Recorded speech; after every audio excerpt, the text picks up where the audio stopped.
Welcome to the Bible study. It is lesson 10, A Life of Self-Discipline. Here we discover how and why we would win the battle for a disciplined life.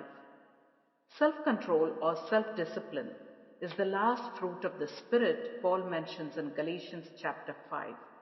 But in a sense, it is the key to all the others. Self-discipline is that strength that allows us to do what we know should be done, like cultivate all the fruit of the Spirit. This trait is likewise a gift to be cultivated. Best-selling author Malcolm Gladwell chose the term outliers to describe some successful people and the reasons for their success. As Gladwell explains the apparent success of some and the apparent failure of others, he arrives at a very key conclusion. Whether it was hockey, music, computer skill, or the ability to make money, there was one thing all of the successful people had in common. They had all invested more than 10,000 hours of their life in learning to become what they were. They were the products of self-discipline. I believe self-discipline is the outlier that explains why some Christians seem to soar and others barely get off the ground. In Paul's description of the life beyond amazing, Galatians chapter 5 verses 22 to 23, the last character trait he lists is self-control. Its placement at the end of the list doesn't mean it's the least important. In fact, we might view it as the key to the previous 8 traits Paul lists. Jesus indicated that self-control, that is denying yourself, was the first step in becoming his disciple. Mark chapter 8 verses 34 to 35. From beginning to end, the Christian life is about choosing Christ over the world, a choice that requires discipline. The famous NCAA basketball coach Bobby Knight was controversial but successful. He had a definition for self-discipline. Quote, I have always liked doing what you have to do and doing it as well as you possibly can and doing it that way all the time. Unquote. Another author describes it this way. The self-controlled person maintains progress toward a goal, even when he's not in the mood, doesn't feel like making the effort, would momentarily enjoy something else, or finds working toward his goal downright unpleasant. The New Testament word for self-control is a word used for governing. Humanly speaking, self-control is about governing our desires and impulses, about governing ourselves, thoughts, emotions, actions in a godly manner. The Bible suggests self-control touches our moods, Proverbs chapter 25 verse 28, our speech, Proverbs chapter 13 verse 3, our reactions, Proverbs chapter 19 verse 11, our time, Ephesians chapter 5 verses 15 to 16, our money, Proverbs chapter 21 verse 20, and our body, First Thessalonians chapter 4 verse 4. But self-control is not something we do in our own strength. It is a gift from God, mediated by the Holy Spirit. Like all the other dimensions of the fruit of the Spirit, self-control is a gift that we must cultivate and actively pursue. We receive the gift and put it to use. In this lesson, we will look at the battle, the blessings, and the building blocks for a disciplined life. At the heart of the battle for self-discipline is the internal war between the flesh and the Spirit of God. Galatians chapter 5 verse 17. That's for Christians, of course, but even non-Christians battle what they know to be right in their conscience and what they might otherwise want to do. It's a never-ending battle, often portrayed in cartoons as an angel perched on one of our shoulders and the devil on the other, both whispering in our ears at the same time.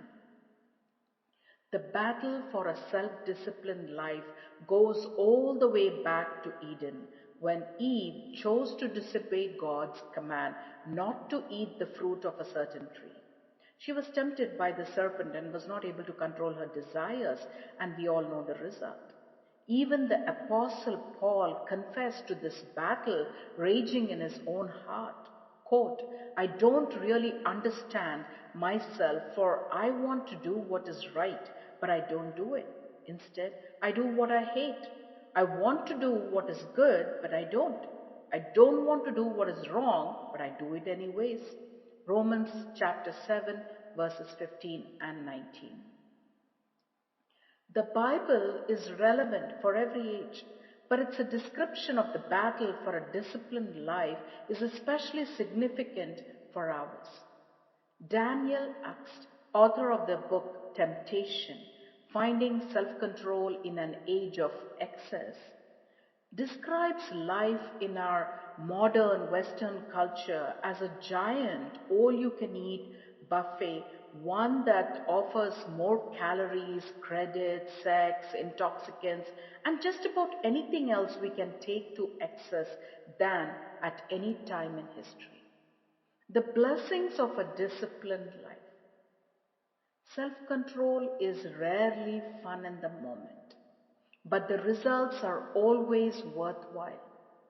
Think of people who train for a sport, save money for a car or house, or control the diet to reach a weight goal. Yes, the choices are hard, but the payoff is huge.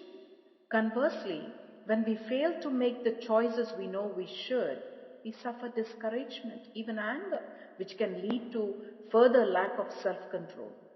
We say to ourselves, why bother?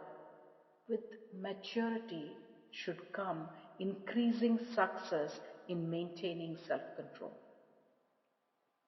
In an April 2017 Christianity Today article titled The Science of Sinning Less, sociologist Bradley Wright and psychiatrist David Carrion explained that research shows that people with more self control live longer, are happier, get better grades, are less depressed, are more physically active, have lower resting heart rates, have less alcohol abuse, have more stable emotions, are more helpful to others, get better jobs, earn more money, have better marriages, are more faithful in marriage, and sleep better at night.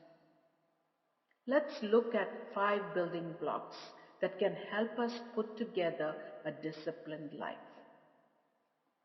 Embrace your dissatisfactions. Even the Apostle Paul recognized that he had not accomplished his goal of following Christ as completely as he wanted. Philippians chapter 3, verses 12 and 13. He had been faithful. He had accomplished much for the Lord, but he was dissatisfied in a sanctified sense. The more he accomplished for Christ, the more he wanted to do. He used his dissatisfactions to spur him on to greater commitment and self-discipline. How could one of the most important people in Christian history, apart from Christ himself, have considered his commitment and pursuit of Christ to be lacking? It was simply because he had the hunger and thirst for righteousness. Jesus described in the Beatitudes, quote, Blessed are those who hunger and thirst for righteousness, for they shall be filled, unquote. Matthew chapter 5, verse 6. The blessing is not for the righteous. It is for those who hunger and thirst for righteousness. Hunger and thirst make us pursue that with which we can be filled. We should enlist our dissatisfactions to drive us toward great self-control for Christ and His kingdom. We will never see the need for the rigors of self-discipline if we think we have arrived. Regardless of the area of life we are talking about, only those who want more will subject themselves to the demands of self-control. More than one motivational speaker has expressed this maxim, quote, change happens when the pain of staying the same is greater than the pain of change, unquote. Be aware of good intentions. It's easy to think that wanting to do better is the same as doing better. Dr. Jeremiah, the author, says he was enthralled with the exploits of many spiritual leaders and missionaries when he was younger. Only later did he realize he couldn't be like them simply by reading about them. Proverbs chapter 12 verse 11 and chapter 28 verse 19 warn against living in a fantasy world. Such a person is devoid of understanding and will have poverty enough. The British commentator William Barclay, in his commentary on the Gospel of Matthew, tells of a person who never translated desires into accomplishment by exercising self control. The poet Samuel Taylor Coleridge is the supreme tragedy of indiscipline. Never did so great a mind produce so little. He left Cambridge University to join the army. He left the army because, in spite of all his erudition, he could not rub down a horse. He returned to Oxford and left without a degree. He began a paper called The Watchman, which lived for 10 issues and then died. It has been said of him, he lost himself and visions of work to be done that always remain to be done.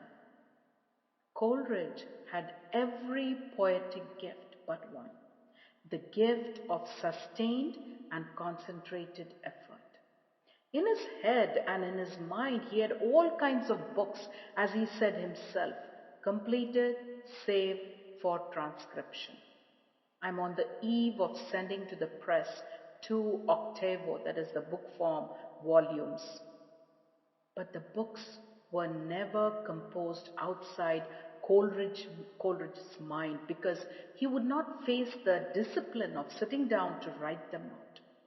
No one ever reached any eminence, and no one having reached it ever maintained it without discipline.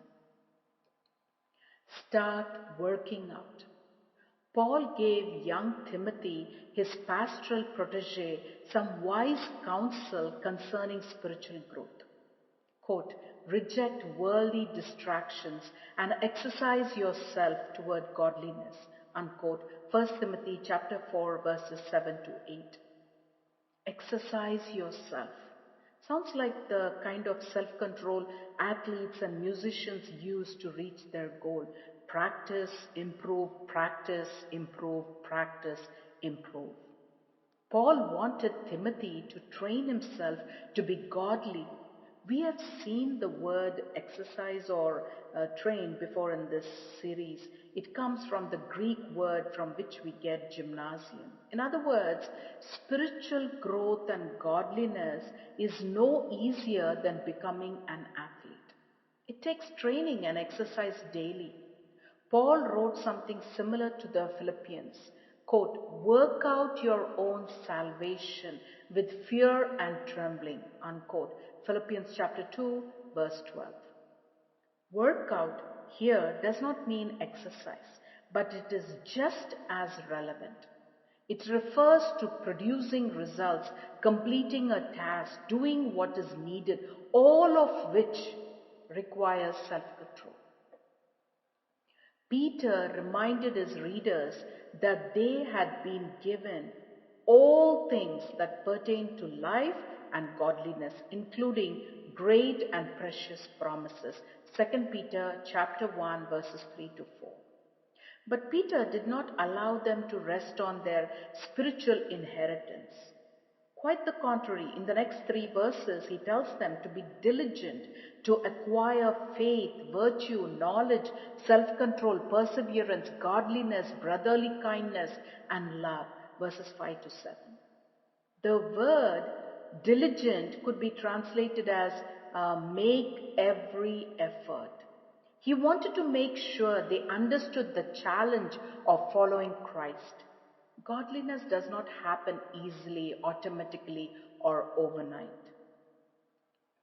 Tom Landry, longtime coach of the NFL Dallas Cowboys, said, "The job of a football coach is to make men do what they don't want to do in order to achieve what they have always wanted to be."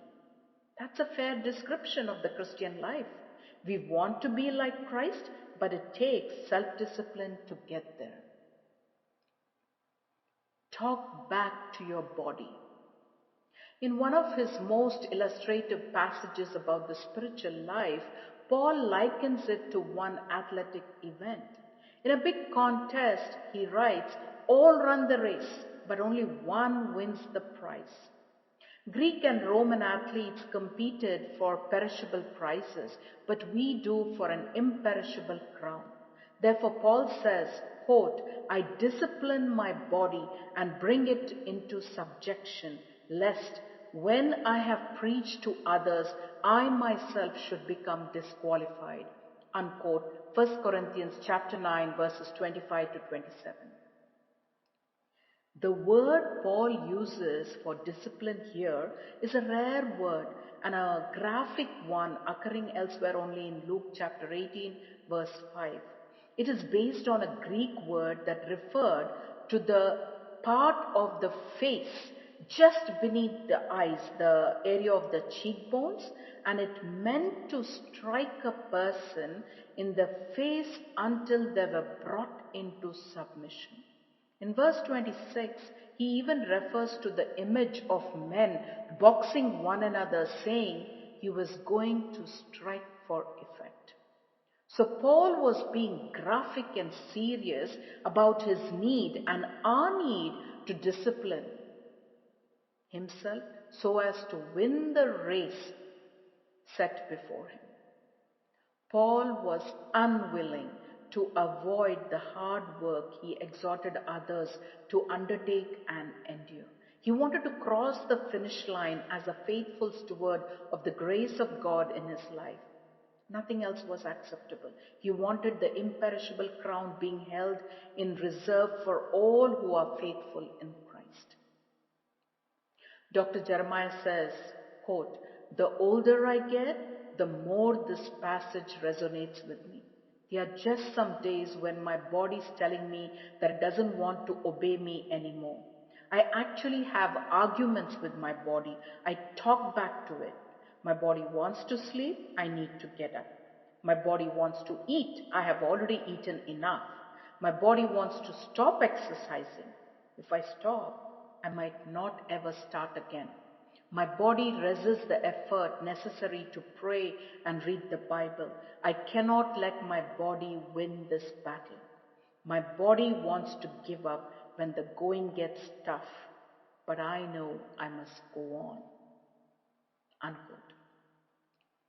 Sometimes life is like riding a bicycle into a gale force wind. Every pedal stroke requires monumental effort. We know if we don't continue one stroke at a time, we will not finish, and so we continue on. The idea of not crossing the finish line, of losing our reward, keeps us going. Fast forward your life. Goals are powerful. They pull us out of the present and propel us into the future. The writer to the Hebrews transition from the present to the future in Hebrews chapter 12, verses 1 to 2. Quote, "Let us lay aside every weight and let us run with endurance the race looking unto Jesus, the author and finisher of our faith." Unquote. Jesus is our goal. Jesus is our future. In the present, quote, "we lay aside sin and its entanglements so we can keep pressing forward into the future to be conformed to the image of Christ."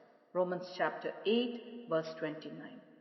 Such complete conformity will not happen in this life, but we get closer each day that we pursue it. Like Paul, we do not want to fail to cross the finish line faithfully. And it is the knowledge that we will see him as he is, 1 John chapter 3 verse 2, that pulls us forward into the future. Man cannot survive without a goal and the hope of reaching it.